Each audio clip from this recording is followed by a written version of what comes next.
Hey guys, welcome out to the shop. Today we're going to be building this stool right here that can also be turned into a tool tote. It's got a nice magnetic strip right here to carry around other tools, ratchets, wrenches, stuff like that. So go ahead, stick around, and let's get building.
Alright guys, that's it. The build is over. This is pretty nice. I really like it.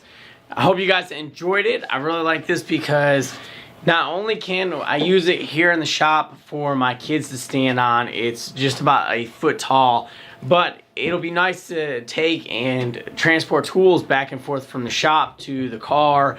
If they want to help me work on a car, I have a stool that's right there with them. So not only can it be turned into a stool, this thing can also be turned into a portable toolbox as well. It can hold drills easily, ratchets easily, any kind of can stuff, paint cans, whatever you want.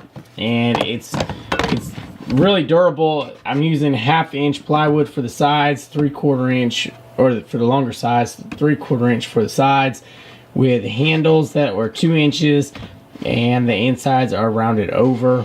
The magnetic strip, obviously you can see it holds a lot of stuff. This is a socket only for changing an oil filter on my Saturn, and I mean it can hold the socket with no problem, and then it holds extensions, stuff like that. Holds screwdrivers, nut drivers, stuff like that easily. Allen keys, you name it, it can hold it. And I was also thinking about putting in a metal plate, that way I can hold like a tool tray, but not sure about that one. So guys, let me know what you guys think. Do you guys like it? Do you think it is a good project? I think it is really useful. Having a stool in the shop for my purpose doesn't really serve anything, but having a stool that can also turn into something that I can carry around like this, where I don't have to worry about things sloshing around or whatever, or getting knocked around, I think that is a bigger improvement for a stool. This is a great option to have. It's not heavy, it's actually really lightweight, and I got the basic design off of a motorcycle stand. The sides are at a 10-degree angle, and then the longer sides are at a 5-degree angle, so you don't really have any way to tip. But thanks guys for joining me today. I hope you guys enjoyed this little build. I'm gonna find this very useful. I didn't paint it or anything like that. Put some polyurethane on it, just one coat right now. I mean, it's gonna be in the shop, nothing special about it. If you guys enjoyed it, go ahead and give it a thumbs up. I hope you guys did. If you have any questions, comments, leave them down in the section below. If you guys are new, welcome. Hit that subscribe button and check out all my different playlists that I have, or just search through all my videos. Thanks guys for joining. I post videos every Wednesday and Sunday. I'll see you guys on the next video.